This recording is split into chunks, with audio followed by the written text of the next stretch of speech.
Alors, notre ADN, c'est la prévention, et on s'est d'abord intéressé à des solutions qui permettent de faire de la prévention et qui facilitent la prise en main par les patients de leur santé. Donc les objets connectés, de ce point de vue-là, c'était quelque chose qui nous a très rapidement intéressés.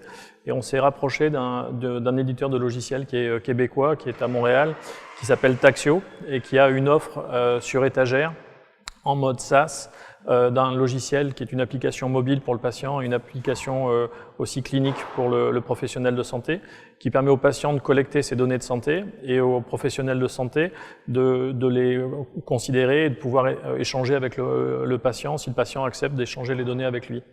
Donc ça, c'est une solution qui est en marque blanche et qu'on commercialise en France avec un grand succès.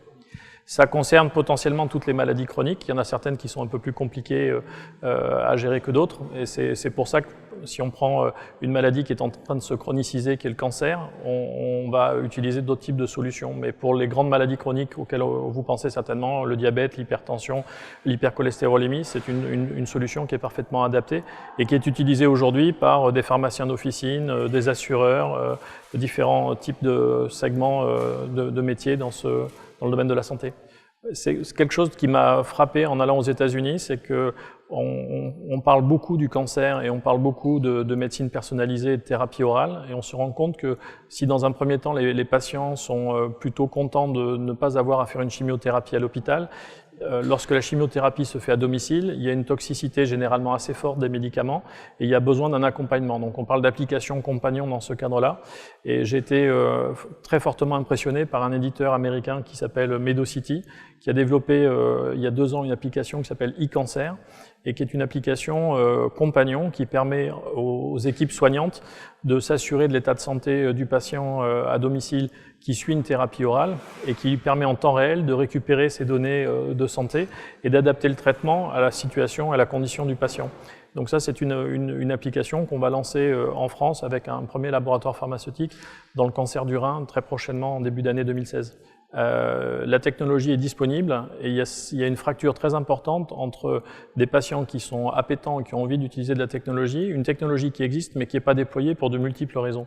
Donc l'avantage de prendre des solutions qui sont déjà éprouvées, elles sont disponibles, elles ont été validées cliniquement et on peut les mettre entre les mains des patients en France. Donc plutôt que nous, on n'est pas une société, on n'est pas un éditeur de logiciels. Notre positionnement, c'est plus d'apporter des solutions aux patients et aux intermédiaires que peuvent être les professionnels de santé, à l'hôpital, en ville, ou les acteurs type industrie pharmaceutique ou assurantielle. Je pense qu'avant, le terme d'acteur de sa santé, c'était un discours qui était politiquement correct, mais que les moyens n'existaient pas. Avec la technologie, c'est à la portée de tout le monde. Donc le frein existe toujours, c'est est-ce que j'ai envie de le faire ou pas. Il y en a certains qui peuvent très bien vivre d'un accompagnement par leur équipe médicale ou par leur médecin traitant, et c'est tout à fait normal. Mais ensuite, pour ceux qui ont une prise de conscience assez précoce, si on veut retarder l'entrée dans l'antichambre de la maladie chronique et se dire à 40, 45 ans, si je peux retarder de quelques années les échéances en ayant une hygiène de vie plus vertueuse, ça a du sens. Et là, les outils sont là pour aider à la prise de conscience de tout un chacun et aider au partage aussi des données, puisque on parle beaucoup du quantified self.